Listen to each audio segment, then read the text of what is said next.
Hey everyone, welcome to Judging for the Win. I'm Dave, and this is my daily ruling. Amy casts Explosion to deal 5 damage to Nick's Siren Stormtamer and draw 5 cards.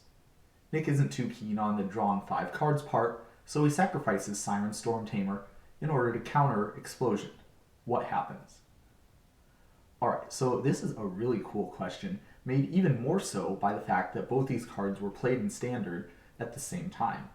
Now, it is a little bit less cool because getting the answer right basically depends 100% on you knowing this rule. So, it's a lot of text there, so I'll simplify things a little bit.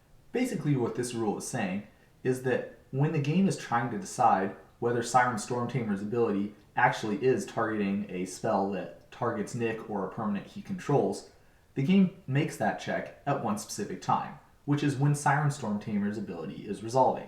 And it bases the answer that it gives on what the game state looks like at that specific moment in time.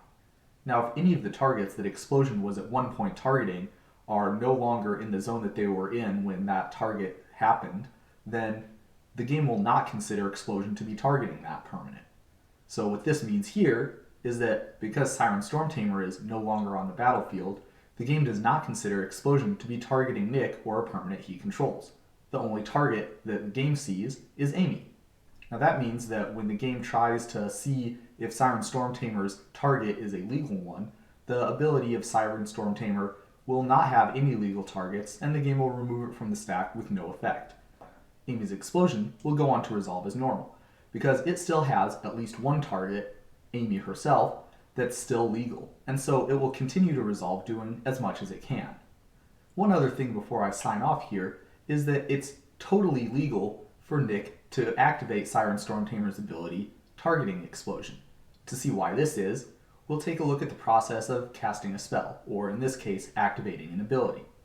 The part where you choose the targets for the ability happens before the part where you pay the costs. So at the time when Siren Stormtamer is targeting something, the game will see that Siren Stormtamer is still on the battlefield, and therefore Explosion, the thing that it's targeting, still does target Nick or a permanent he controls. So it's definitely legal for that to be the case. It isn't until Siren Stormtamer is sacrificed during the time when costs are paid that Explosion ceases to be considered a spell that targets Nick or a permanent he controls. So that's all I have for you today. How did you do? Did you know this rule, or have you seen it come up before? I'd love to hear about it. Join me again tomorrow for another daily ruling, but until then, I hope you have a great day.